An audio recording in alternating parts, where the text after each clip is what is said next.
अस्सलामु अलैकुम वरहमतुल्लाहि वबरकातुहू। इन्नल हम्दुलिल्लाह वस्सलातु वस्सलामु अला मन ला नबिय्य बअदा व अला आलिहि व सहबिहि अजमईन। अऊज़ु बिल्लाहि मिनश शैतानिर रजीम। बिस्मिल्लाहिर रहमानिर रहीम। वल आदियाति ज़बहन फल कदहन फल सुबहा फअसरन बिही नक़ा फवसतन बिही जमाआ इन्नल इंसाना लिरब्बिही लकनूद व इन्नहु अला ज़ालिका लशहीद व इन्नहु लिहुब्बिल खैरि लशदीद अफला यालमु इज़ा बुसिरा मा फिल कुबूर व हुस्सिला मा फिश सुदूर इन्ना रब्बाहुम बिहिम यौमाइज़िन लखबीर। सम्मानित देश विदेशेर श्रोता दर्शक बंधुरा, যাবতীয় প্রশংসা মহান আল্লাহ রাব্বুল আলামিনের, যিনি আমাদেরকে কোরআনের আলোচনায় অংশগ্রহণ করার সুযোগ করে দিয়েছেন। সেই মহান আল্লাহর দরবারে আমরা শুকরিয়া আদায় করছি, আলহামদুলিল্লাহ। অতঃপর দরুদ ও সালাম শান্তির ধারা বর্ষিত হোক শেষ নবী হযরত মুহাম্মদ মুস্তাফা সাল্লাল্লাহু আলাইহি ওয়াসাল্লামের প্রতি। আল্লাহুম্মা সাল্লি আলাইহি আল্লাহুম্মা বারিক আলাইহি। আজকের এই আলোচনায় আমি সূরা আল আদিয়াত এর উপরে কিছু আলোচনা পেশ করব। ওমা তৌফিকি ইল্লা বিল্লাহ তাওয়াক্কালতু ইলাইহি উনীব। সূরা আদিয়াত কোরআন মাজিদের গুরুত্বপূর্ণ সূরা। কোরআন মাজিদের সমস্ত সূরাই গুরুত্বপূর্ণ, তবে এ সূরায় আল্লাহ রাব্বুল আলামিন পাঁচ বার শপথ করেছেন। অন্যান্য সূরায় শপথের বিষয়গুলো একবার দুবার থেকেছে, এখানে শপথের বিষয়টা অত্যধিক গুরুত্ব সহকারে বর্ণনা করা হয়েছে। আদিয়াত সূরা তার নামকরণ করা হয়েছে এ সূরার প্রথম আয়াত থেকেই। অল আদিয়াতে জাবহান, এই যে প্রথম শব্দ আদিয়াত, এখান থেকেই সূরার নামকরণ করা হয়েছে এবং এ সূরা নাজিল হয়েছে মদিনায়। সূরার আয়াত রয়েছে 100টি এবং এটা 100 নম্বর সূরা। তাহলে 100 নম্বর সূরা, এই 100 নম্বর সূরায় আমরা প্রথম যে নামকরণের শব্দটা পেয়েছি আদিয়াত, এই শব্দের অর্থই হচ্ছে ঊর্ধ্বশ্বাসে ধাবমান ঘোড়া। ঊর্ধ্বশ্বাসে ধাবমান ঘোড়া আদিয়াত শব্দের অর্থ। আমরা জানি যে যানবাহন হিসাবে বিভিন্ন প্রাণীকে মানুষ ব্যবহার করেছে। কোনো সময় উট ব্যবহার হয়েছে, কখনো ঘোড়া ব্যবহার হয়েছে। আবার বিভিন্ন কাজে, যেমন এক স্থান থেকে অন্য স্থানে যাওয়ার জন্য বিশেষত মরুভূমির জাহাজ বলা হয় উটকে, যানবাহন হিসাবে উটকে ব্যবহার করা হয়েছে। এবং ঘোড়া বা অশ্ব একদিকে সেটা যেমন যানবাহন হিসাবে ব্যবহার হতে পারে, অপরদিকে এ ঘোড়া বা অশ্ব ব্যবহার হয় যুদ্ধক্ষেত্রের ময়দানে, যুদ্ধের ময়দানে, অর্থাৎ সৈন্যরা এই ঘোড়ার পিঠে আরোহণ করেই যুদ্ধের ময়দানে অবতীর্ণ হয়। তাহলে এর যে শপথ করা হয়েছে এই আলোচনায়, এখানে বিশেষত পয়েন্টগুলো লক্ষণীয়, খেয়াল করার বিষয়। এখানে যে আলোচনার মূল বিষয়বস্তুটা প্রকাশ করা হয়েছে, নামকরণে যে শব্দটা এসেছে ঊর্ধ্বশ্বাসে ধাবমান ঘোড়া, এই ঘোড়ার বৈশিষ্ট্য নিয়ে যদি আমরা দেখি, খেয়াল করি, তাহলে দেখব যে এ আল্লাহর সৃষ্টি একটা প্রাণী। মানুষ এই প্রাণীকে নিজের কাজে ব্যবহার করে। মানুষের প্রতি ঘোড়ার একটা কৃতজ্ঞতা ভাব আছে, কৃতজ্ঞতা প্রকাশ করে। কেন করে? মানুষ এই ঘোড়াকে খাবার দেয়, ঘোড়ার একটু যত্ন করে। আর এই খাবার যে দেয়া হয়, সে ঘাস হোক, ভুসি হোক, ছোলা হোক বা যাই দেয়া হোক না কেন, এ খাবার কিন্তু মানুষের নিজের তৈরি করা নয়। এ খাবারও আল্লাহ রাব্বুল আলামিন জমিন থেকে উৎপাদন করে দেন, মানুষ শুধু পরিচর্যা করে। তাহলে মানুষ এই সামান্য পরিচর্যার কারণে, মানুষের সামান্য পরিচর্যার কারণে এই ঘোড়া নামক প্রাণীটি যুদ্ধক্ষেত্রে শত্রুদের মধ্যে প্রবেশ করে যায় এবং যেখানে তার প্রাণ নাশ হওয়ার 100% সম্ভাবনা থাকে। তাহলে তাদের কৃতজ্ঞতাটা কেমন, এই সূরার আলোচ্য বিষয়ে প্রকাশ করা হয়েছে যে তারা কত মানুষের প্রতি কৃতজ্ঞ। একই সাথে খেয়াল করানো হচ্ছে মানুষকে যে আল্লাহ রাব্বুল আলামিন সৌন্দর্য দিয়ে, সুন্দর গঠন দিয়ে তৈরি করলেন, বেঁচে থাকার জন্য সমস্ত উপকরণ দিলেন, সমস্ত রকমের পথ বাতলে দিলেন জীবন পরিচালনার জন্য, সেই মানুষ কত অকৃতজ্ঞ হয়। তাহলে একটা প্রাণীর ঘোড়ার উদাহরণ এখানে পেশ করতে গিয়ে মানুষের বিবেকের জায়গায় আঘাত করা হয়েছে যে একটা পশু ঘোড়া, যে কিনা তার মালিকের হুকুম মানার জন্যে যুদ্ধের ময়দানে প্রাণ হাতে নিয়ে প্রবেশ করে। অথচ মানুষ, যাকে আল্লাহ রাব্বুল আলামিন আশরাফুল মাখলুকাত করে তৈরি করলেন, আল্লাহর হুকুম মানার জায়গায় তার দুর্বলতাটা কত কত কত দুর্বল মানুষ। তাহলে এই আলোচনা, এই সূরার মূল বিষয় হচ্ছে, মানুষ যদি পরকালীন চিন্তাভাবনাকে ভুলে যায়, পরকালের ধারণাকে যদি মানুষ অস্বীকার করে, পরকালে হিসাব দিতে হবে এ ধারণা কনসেপ্ট যদি মানুষের অন্তরে না থাকে, তাহলে মানুষ কত নিকৃষ্ট হতে পারে তার এক্সাম্পল এই সূরাতে দেওয়া হয়েছে। যে মানুষ এই পশু, ঘোড়া নামক পশু, এর থেকেও সে নিকৃষ্ট হয়ে পরিণত হয়ে যায়। এখানে প্রথমে যে আলোচনা করা হচ্ছে কোরআনের এই আলোচনায়, সূরা আদিয়াতের প্রথমে 5 বার শপথ করা হয়েছে। শপথ আল্লাহ রাব্বুল আলামিন বিভিন্ন সময়ে বিভিন্ন বস্তুর শপথ করেছেন, সময়ের শপথ করেছেন, লাইল অর্থাৎ রাতের অন্ধকারের শপথ করেছেন, বিভিন্ন জায়গায় বিভিন্ন শপথ করেছেন।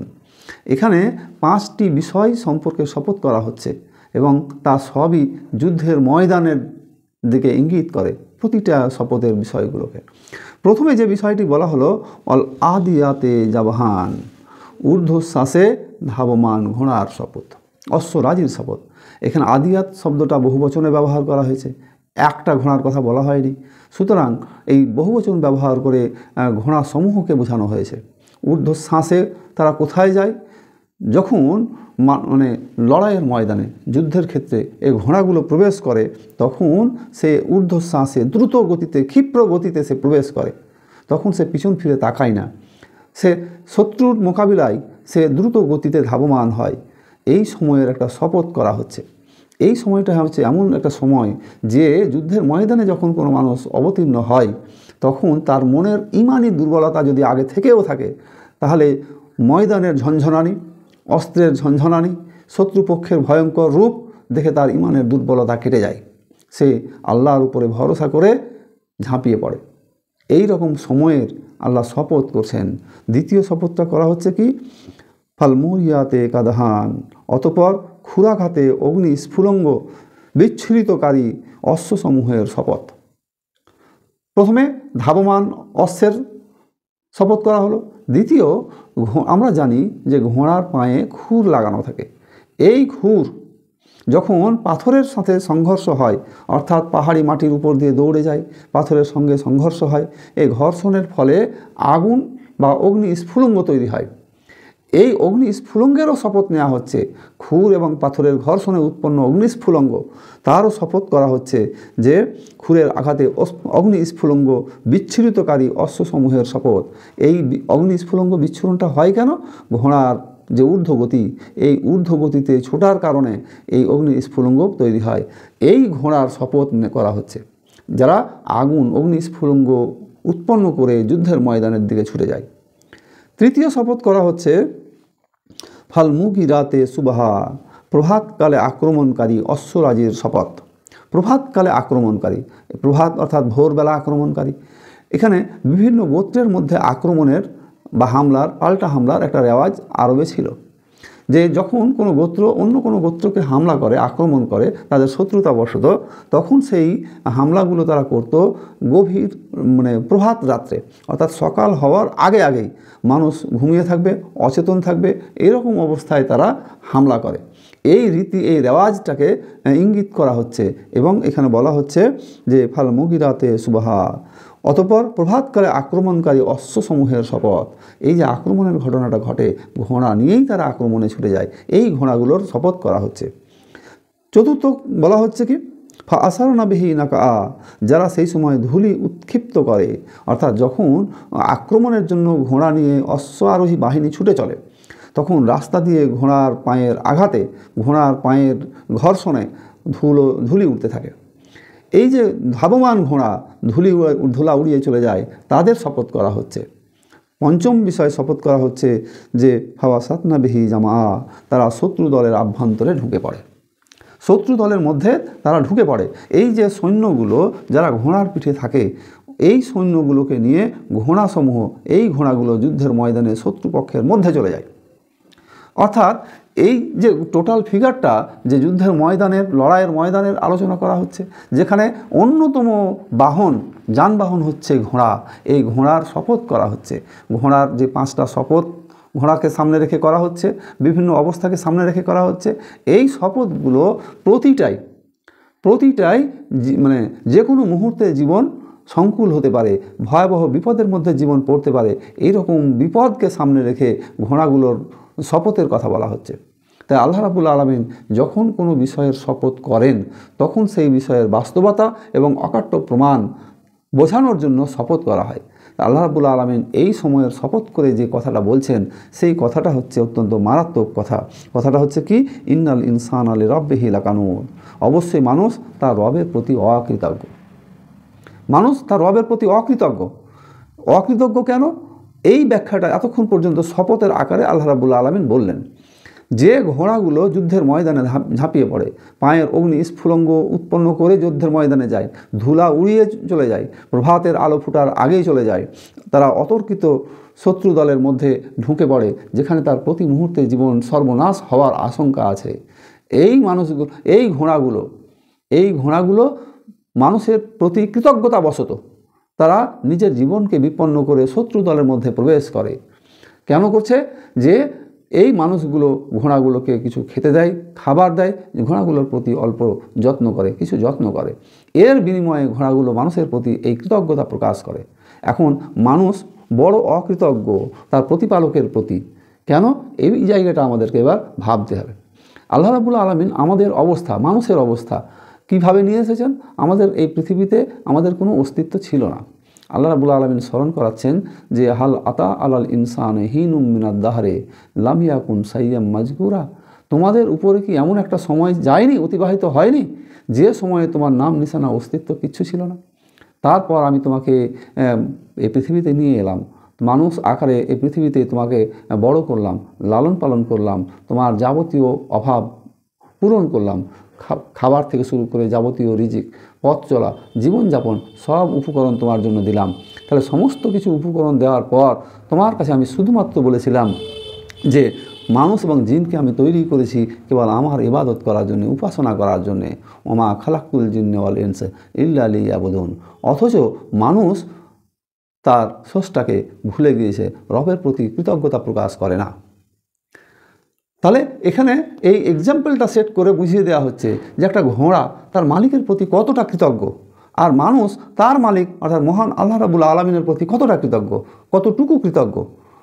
এই অকৃতজ্ঞতাটা মানুষের সামনে তুলে ধরা হচ্ছে এখানে এই আয়াতে। সেটাই বলা হচ্ছে ইন্নাল ইনসানা লিরাব্বিহি লাকানুন।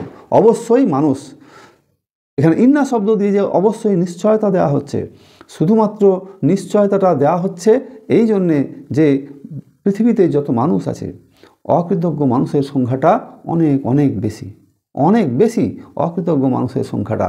আর এইদিকে ইঙ্গিত করেই এই অকৃতজ্ঞতা প্রকাশ করা হচ্ছে। বহু মানুষ পৃথিবীতে এখনও আছে যারা কৃতজ্ঞতা প্রকাশ করছে। আর আল্লাহ রাব্বুল আলামিনের একটা ঘোষণা হচ্ছে লা ইন সাকারতুম লা আজিদান্নাকুম ওয়ালা ইন কাফারতুম ইল্লা আযাবে লাসাদীদ। মানুষ যদি কৃতজ্ঞতা প্রকাশ করে তাহলে আমি তাকে বাড়িয়ে দেব, অন্যথায় যদি মানুষ অকৃতজ্ঞ হয়, অকৃতজ্ঞতা প্রকাশ করে, তাহলে সে আমার আযাবে পাতিত হবে। এইটা আমাদের জন্য খেয়াল রাখার বিষয়। তাহলে এই আয়াতে যেহেতু আমাদেরকে বলা হচ্ছে, তারপরে নিশ্চয়তা দেওয়া হচ্ছে ওয়াইন্নাহু আলা জালিকা লাশাহিদ, এবং নিশ্চয় সে নিজেই এ বিষয়ে সাক্ষী দেবে। মানুষ যে অকৃতজ্ঞ, এই অকৃতজ্ঞতার সাক্ষীটা আল্লাহ রাব্বুল আলামিনের এই ঘোষণা অনুযায়ী সে নিজেই দেবে। ইন্নাহু আলা জালিকা লাশাহিদ, নিশ্চয় সে নিজেই এ বিষয়ে সাক্ষী। মানুষ নিজেই কীভাবে, কী বিষয়ে সাক্ষী, এটা মানুষকে খেয়াল করতে হবে, যে তাকে সে যেন বুঝতে পারে যে আমার এই যে অস্তিত্বটা আজ পৃথিবীতে আছে, এই অস্তিত্ব তো একটা সময় আমার ছিল না। এই অস্তিত্বহীন জায়গা থেকে আমাকে অস্তিত্বে নিয়ে আসা হয়েছে। আর এর জন্যে আমার জন্যে আল্লাহ রাব্বুল আলামিন সমস্ত কিছুকে আমার ব্যবহারের উপযোগী করে দিয়েছেন। কেমন ব্যবহারের উপযোগী করে দিয়েছেন? 1 মিনিট যদি আপনি খেয়াল করেন, আপনি এই পৃথিবীতে বেঁচে থাকবেন, এই বেঁচে থাকার জন্যে আপনার একটা জায়গা দরকার, জমিন। তাহলে এই জমিনকে আপনার জন্যে ব্যবহারের উপযোগী করে দিয়েছেন। জমিনকে আপনি কাজে লাগাচ্ছেন। এই জমিনে বেঁচে থাকার জন্যে আপনার শ্বাস প্রশ্বাস দরকার। এই শ্বাস প্রশ্বাস নেবেন থেকে বায়ুমণ্ডল থেকে। তাহলে বায়ুমণ্ডলকে ব্যবহারের জন্য আপনার উপযোগী করে দেওয়া হয়েছে। আপনার এই জমিনে বেঁচে থাকার জন্যে আলো দরকার। সূর্যের মতন একটা বড় শক্তি, বড় বিষয়কে আপনার ব্যবহারের উপযোগী করে দেওয়া হয়েছে। তাহলে দেখেন, 1 সেকেন্ড বেঁচে থাকার জন্য জমিন, আলো, বাতাস সবকে আপনার অনুকূল করে দেওয়া হয়েছে। আর তারপর আমরা সেই যিনি আমাদের এই অনুকূল করলেন তার প্রতি আমরা কৃতজ্ঞতা প্রকাশ করি না। আল্লাহ বলছেন, ইয়া আইয়ুহাল ইনসানু মা গাররাকা বিরব্বিকাল কারীম। হে মানুষ, তোমাকে কোন জিনিস তোমাকে তোমার স্রষ্টা থেকে ভুলিয়ে রেখেছে? কোন জিনিস তোমাকে ভুলিয়ে রেখেছে? আল্লাহ রাব্বুল আলামিন তোমাকে সৃষ্টি করেছেন, তোমার যাবতীয় চাহিদা পূরণ করেছেন। তারপর তোমাকে এই প্রশ্ন জিজ্ঞাসা করা হচ্ছে যে ইয়া আইয়ুহাল ইনসানু মা গাররাকা বিরব্বিকাল কারীম। হে মানুষ, তোমাকে কোন জিনিস তোমার রবের, সম্মানিত রবের ব্যাপারে তোমাকে গাফিল করে রেখেছে, ভুলিয়ে রেখেছে? কোন জিনিস ভুলিয়ে রেখেছে? আল্লাহ রাব্বুল আলামিন প্রশ্ন করছেন, মানুষকে জিজ্ঞাসা করছেন, কাইফা তাকফুরুনা বিল্লাহি ওয়া কুনতুম আমওয়াত ফা আহইয়াকুম সুম্মা ইউহয়িকুম সুম্মা ইউমীতুকুম সুম্মা ইলাইহি তুরজাউন। কিভাবে তুমি তোমার স্রষ্টাকে অস্বীকার করো, অথচ তুমি ছিলে মৃত, তোমাকে জীবিত করা হয়েছে, আবার তোমাকে মৃত্যু দেওয়া হবে, আবার তোমাকে আমার কাছে ফিরে আসতে হবে। আল্লাহ রাব্বুল আলামিনের এই ঘোষণা দেওয়ার পর মানুষের সামনে স্পষ্ট করা হচ্ছে যে মানুষ, তুমি কিভাবে অকৃতজ্ঞ হও, কিভাবে কৃতজ্ঞতা প্রকাশ না করে থাকতে পারো, কিভাবে নাশুকরিয়া করতে পারো। অথচ আল্লাহর ঘোষণায় হচ্ছে যে মানুষ যদি কৃতজ্ঞতা প্রকাশ করে, শুকরিয়া আদায় করে, আল্লাহ তাকে আরও বাড়িয়ে দেবেন। পরের আয়াতে আল্লাহ রাব্বুল আলামিন বলছেন, আফালা ইয়ালামু ইজা বুসিরা মা ফিল কবুর। তবে সে কি জানে না যখন কবরে যা আছে তা উত্থিত করা হবে? কবরে যা আছে তা উত্থিত করা হবে, এর কতগুলো ব্যাখ্যা আছে। প্রথমত, মানুষ সব মরে যাওয়ার পর মাটিতে মিশে যাবে, মাটির তলায় চলে যাবে। এই মাটি হচ্ছে কবর। আমরা কেউ মারা গেলে কবরে তাকে দাফন করে আসি, এটা তার জন্য কবর। এই মাটির তলা থেকে সব মানুষকে একটা সময় ওঠানো হবে। পৃথিবীর প্রলয়ের পর সব মানুষকে আল্লাহ রাব্বুল আলামিন হাসরের ময়দানে তুলবেন। দ্বিতীয় হচ্ছে যে কোনো মানুষ মারা যাওয়ার পরেই তাকে কবরে ফেরেশতারা এসে জীবিত করেন এবং প্রশ্নের জিজ্ঞাসা করেন।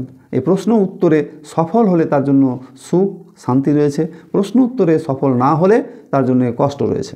তাহলে এই যে কবরে উত্থিত করা, মাটির তলা থেকে এই উত্থিত করাও হতে পারে। তৃতীয় হচ্ছে যে মাটিতে যে সমস্ত জিনিসগুলো সঞ্চিত আছে। কি সঞ্চিত আছে? আমি আপনি যে যেখানে ওঠা বসা করি না কেন, যে কাজ করি না কেন, যে শব্দ উচ্চারণ করি না কেন, সমস্ত কিছু জমিনে রেকর্ড হচ্ছে। এই রেকর্ডকৃত বস্তুগুলো আবার আমাদের সামনে পেশ করা হবে।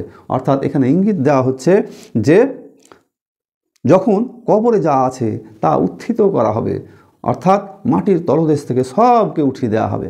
আমরা এর আগে সূরা জিলজালে আলোচনা করেছি। সেখানে বলা হয়েছে যে যখন এই পৃথিবী প্রবল কম্পনে কম্পিত হতে থাকবে, তখন পৃথিবীর পৃষ্ঠদেশ থেকে, তলদেশ থেকে যা আছে সঞ্চিত রেকর্ড সব বেরিয়ে আসবে। এবং বেরিয়ে আসার পর মানুষ এই দৃশ্য যখন দেখবে যে সোনা সঞ্চিত হয়ে, রূপা সঞ্চিত হয়ে পড়ে আছে, তার আমলনামা বের হয়ে আসছে, জমিনের তল থেকে যা রেকর্ড হয়ে আছে জমিনে সব আসছে, তখন সে অবাক হয়ে যাবে এবং অবাক হয়ে জিজ্ঞাসা করবে যে এই সম্পদের জন্যে কি আমি আত্মীয়তার সম্পর্ক ছেদ করেছি? এই সম্পদের জন্যেই কি আমি চুরি করেছি, ডাকাতি করেছি, আমার হাত কাটা গেছে? আফসোস করবে। সেই সময়ের কথাটা এখানে আল্লাহ রাব্বুল আলামিন স্মরণ করাচ্ছেন। তারপর বলা হচ্ছে ওয়াহুসিলা মা ফিস সুদূর, এবং অন্তরে যা আছে তা প্রকাশ করা হবে। অন্তরে যা আছে সব প্রকাশ করে দেওয়া হবে। তাই অন্তরের কথা আমরা কেউ কিন্তু জানি না। আমরা যে নামাজ পড়ছি অথবা রোজা করছি, ভালো কাজ করছি, এটা কাকে সন্তুষ্ট করার জন্য করছি? আল্লাহকে সন্তুষ্ট করার জন্যে নাকি মানুষকে দেখানোর জন্যে? আমরা দান করি, সাদকা করি, হজ করি, জাকাত দিই, যত ভালো ভালো জিনিসগুলো করি, এর যে উদ্দেশ্য, এটা করার যে উদ্দেশ্য, এই উদ্দেশ্য সম্পর্কে কিন্তু দুনিয়ার কোনো মানুষ জানে না। এই উদ্দেশ্য সম্পর্কে জানেন একমাত্র আল্লাহ রাব্বুল আলামিন, এবং এই উদ্দেশ্যটাকে আল্লাহ রাব্বুল আলামিন কিয়ামতের ময়দানে সেই দিন প্রকাশ করবেন। ওই কথাটা এখানে বলা হচ্ছে ওয়াহুসিলা মা ফিস সুদূর, অন্তরে যা আছে সব প্রকাশ করে দেওয়া হবে। বুখারী শরীফের যে প্রথম হাদিস বর্ণনা করা হয়েছে সেখানে স্পষ্ট করে বলে দেওয়া হয়েছে ইন্নামাল আমালু বিন্নিয়াত, আমল পরিগণিত হবে, গৃহীত হবে নিয়াতের উপরে। তাহলে আপনার অন্তরে কি আছে সেই অন্তরের বিষয়টাও আল্লাহ রাব্বুল আলামিন সেই দিন প্রকাশ করে দেবেন।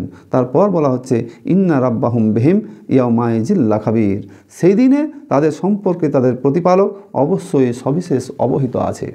সেই দিন সম্পর্কে, এখানে সেই দিন বলতে যেদিন তাদেরকে এই মাটির তলা থেকে ওঠানো হবে, কবরের দিন হোক, হাসরের ময়দান হোক, যখনই তাদেরকে ওঠানো হবে সেই সম্পর্কে আল্লাহ রাব্বুল আলামিন বিশেষ অবগত। এই বিষয়ে আমরা কিন্তু কেউ অবগত নয়। কখন কিয়ামত সংঘটিত হবে, কখন মানুষ মারা যাবে, এ খবর কেবলমাত্র আল্লাহ রাব্বুল আলামিন জানেন।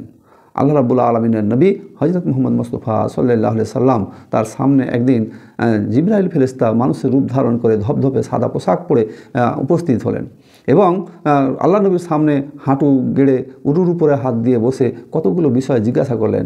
ইসলাম কি, ইহসান কি, এইভাবে বিভিন্ন প্রশ্ন জিজ্ঞাসা করতে গিয়ে একটা পর্যায়ে আল্লাহ নবীকে জিজ্ঞাসা করলেন যে কিয়ামত কখন সংগঠিত হবে, কিয়ামত কখন সংগঠিত হবে। তখন আল্লাহ নবী উত্তরে বললেন, এই বিষয়ে প্রশ্নকারীর থেকে উত্তরদাতা বেশি কিছু জানে না। অর্থাৎ এই যে কিয়ামত সংগঠিত হওয়া কখন হবে এই বিষয়টা ফেরেশতা জিবরাইল আলাইহিস সালামও জানেন না, আল্লাহর রাসূল হযরত মুহাম্মদ মুস্তাফা সাল্লাল্লাহু আলাইহি সাল্লামও জানেন না। এটা খবর কেবলমাত্র আল্লাহ রাব্বুল আলামিনের কাছে। আল্লাহ ভালো জানেন কোন সময় কিয়ামত সংগঠিত হবে। ঠিক একইভাবে কোনো মানুষ পৃথিবীতে কতক্ষণ বেঁচে থাকবে, কতক্ষণ জীবিত থাকবে, এ খবর কোনো মানুষ জানে না। এ খবর জানেন একমাত্র আল্লাহ রাব্বুল আলামিন। এই জন্য সেই দিনের কথাটাকে বলা হচ্ছে যে ইন্না রাব্বাহুম বিহিম ইয়াউমা ইজিল্লা খাবির, সেই দিন সম্পর্কে সবিশেষ ধারণা, সর্বশেষ ধারণা আল্লাহ রাব্বুল আলামিনের আছে। সেই দিনটা কেমন হবে, কত বড় হবে, এই যে চুলচেরা আলোচনাগুলো, এই টোটাল জ্ঞানটা আল্লাহ রাব্বুল আলামিনের কাছে আছে। তবে হ্যাঁ, আল্লাহ রাব্বুল আলামিন মানুষকে এই বিষয়ে যতটুকু জ্ঞান দিয়েছেন ততটুকু মানুষ জানে। কোরআন এবং হাদিসের মাধ্যমে মানুষকে যতটুকু জানাতে চেয়েছেন মানুষ ততটুকুই অবগত আছে। তো আজকে যে সূরা নিয়ে আমরা আলোচনা করলাম, সূরা আদিয়াত। সূরা আদিয়াতে আল্লাহ রাব্বুল আলামিন ৫ বার ঘোড়ার বিভিন্ন অবস্থার শপথ নিয়েছেন। শপথ নেওয়ার পর যে বিষয়টা বলেছেন তা হলো মানুষ অবশ্যই বড় অকৃতজ্ঞ তার রবের প্রতিপালকের রবের অকৃতজ্ঞ কেন, সেই বিষয়ে এখানে ইঙ্গিত দেওয়া হয়েছে, আলোচনা করা হয়েছে এবং মানুষ যে জানে এই জানা বিষয়টাও সে এখানে তুলে ধরা হয়েছে, মানুষ অকৃতজ্ঞ কেন। আরও একটা কারণ এখানে আলোচনায় ছুটেছে, সেটা হচ্ছে ওয়াইন্নাহু লিহুব্বিল খাইরি লাসাদিদ, অবশ্যই সে ধনসম্পদের আসক্তিতে অত্যন্ত প্রবল। মানুষ অকৃতজ্ঞতার কারণ ব্যাখ্যা করতে গিয়ে এখানে বলা হয়েছে যে ওয়াইন্নাহু লিহুব্বিল খাইরি লাসাদিদ, অবশ্যই সে ধনসম্পদের আসক্তিতে অত্যন্ত প্রবল। অর্থাৎ ধনসম্পদ উপার্জনের জন্য, ধনসম্পদের মোহে মানুষ অত্যন্ত প্রবলভাবে অকৃতজ্ঞ হয়ে গেছে, কৃতজ্ঞতা প্রকাশ করা সে ছেড়ে দিয়েছে। ধনসম্পদ কেন, যে পৃথিবীতে মানুষ ধন সম্পদ উপার্জন করার জন্য, ক্ষমতা উপার্জন করার জন্য, ক্ষমতায় টিকে থাকার জন্যে গাড়ি বাড়ি থেকে শুরু করে যাবতীয় যা কিছু করা, এই করতে গিয়ে মানুষ ভুলে গেছে যে তাকে মৃত্যুবরণ করতে হবে। মানুষ ভুলে গেছে যে তাকে এ সম্পদের হিসাব কিয়ামতের ময়দানে তাকে দিতে হবে। মানুষ ভুলে গেছে যে তার সম্পদগুলো কোন পথে উপার্জিত হয়েছে সেই সম্পর্কে তাকে জিজ্ঞাসা করা হবে। তাহলে মানুষ শুধুমাত্র চেয়েছে ধনসম্পদ উপার্জন করতে। এই বিষয়টাও এখানে নিশ্চিতভাবে তুলে ধরা হয়েছে যে মানুষ অকৃতজ্ঞতারা কীভাবে প্রকাশ করছে। একই সাথে বলা হয়েছে যে মানুষ যখন মরে যাবে তখন তাকে আবার জীবিত করা হবে কবরে এবং কিয়ামতের ময়দানে, হাসরের ময়দানে তাকে আবার তোলা হবে এবং তার কাছ থেকে সেই দিনে হিসাব নেওয়া হবে। যেদিন হিসাব নেওয়া হবে সেই দিন তার কাজ তো প্রকাশ হবেই, তার অন্তরে যা ছিল সেইটাও প্রকাশ হয়ে যাবে। সে যে সমস্ত কাজগুলো করেছে তার অন্তরের খবর পর্যন্ত আল্লাহ রাব্বুল আলামিন জানেন। গাইব কা খবর খোদা হি কো হ্যায়, আল্লাহ অন্তরের খবর জানেন, গাইবের খবর জানেন। এবং সর্বশেষ কথা হচ্ছে যে এই হাসর, কিয়ামত, মানুষের মৃত্যু এই সম্পর্কে কখন সংগঠিত হবে আমরা কেউ জানি না। এই খবর আল্লাহ রাব্বুল আলামিন জানেন, তার কাছেই এই বিষয়ে সমস্ত জ্ঞান আছে। আমরা আজকের এই আলোচনায় যে মূল বিষয়টা উপস্থাপন করার চেষ্টা করলাম বা বোঝাতে চাইলাম তা হচ্ছে মানুষের এই জীবন ক্ষণস্থায়ী জীবন এবং মানুষকে পরকালে জবাবদিহি করতে হবে। পরকালের জবাবদিহি চেতনা ছাড়া মানুষ ঘোড়া অশ্ব থেকেও নিকৃষ্ট প্রাণীতে পরিণত হতে পারে। মানুষ যে কত নিকৃষ্ট হতে পারে তা এই সূরায় স্পষ্ট করে উল্লেখ করা হয়েছে এবং উদাহরণ আকারে পেশ করা হয়েছে ঘোড়ার উদাহরণ দিয়ে, যে ঘোড়ার মতো একটা সামান্য প্রাণী তার জীবনের বাজি রেখে যুদ্ধের ময়দানে ছুটতে পারে তার সাওয়ারিকে নিয়ে, যে সাওয়ারি তাকে শুধুমাত্র খাবারের বন্দোবস্ত করে দেয়, সামান্য পরিচর্যার ব্যবস্থা করে, অথচ আল্লাহ রাব্বুল আলামিন আমাদের খাবারের ব্যবস্থা করলেন, পরিচর্যার ব্যবস্থা করলেন, জীবন ধারণের জন্য যাবতীয় সামগ্রী লাগে সব দিলেন। আমরা সেই রবের কৃতজ্ঞতা প্রকাশ করি না। তো আল্লাহর কাছে আমরা দোয়া করি আমরা যেন আল্লাহর দরবারে কৃতজ্ঞ বান্দা হিসাবে নিজেদেরকে তুলে ধরতে পারি। কৃতজ্ঞ বান্দাদেরকে আল্লাহ রাব্বুল আলামিন ভালোবাসেন। আবারও সেই কৃতজ্ঞতার স্বীকার আমরা আল্লাহর দরবারে করছি যে আল্লাহ রাব্বুল আলামিন সূরা মুহাম্মাদে বলেছেন, লা ইন সাকারতুম লা আজিদান্নাকুম ওয়া লা ইন কাফারতুম ইল্লা আযাবিল্লা সাদীদ। যদি তোমরা আল্লাহর কৃতজ্ঞতা প্রকাশ করো তাহলে আল্লাহ রাব্বুল আলামিন বাড়িয়ে দেবেন, আর যদি অকৃতজ্ঞ হও তাহলে তোমাদেরকে কঠিন আযাবে পতিত করা হবে। আল্লাহর কাছে দোয়া করি, মোনাজাত করি, হে আল্লাহ তুমি আমাদেরকে সেই কঠিন আযাবের জায়গা থেকে রক্ষা করো এবং তোমার শুকরগুজার বান্দা হিসেবে আমাদেরকে কবুল করো, এবং সেই শুকরগুজার বান্দা হিসেবে যেন টিকে থাকতে পারি মৃত্যু পর্যন্ত, সেই তৌফিক তুমি আমাদের দান করো। আমিন। ওয়া আখির দাওয়ানা আলহামদুলিল্লাহি রাব্বিল আলামিন। আসসালামু আলাইকুম ওয়া রাহমাতুল্লাহি ওয়া বারাকাতুহু।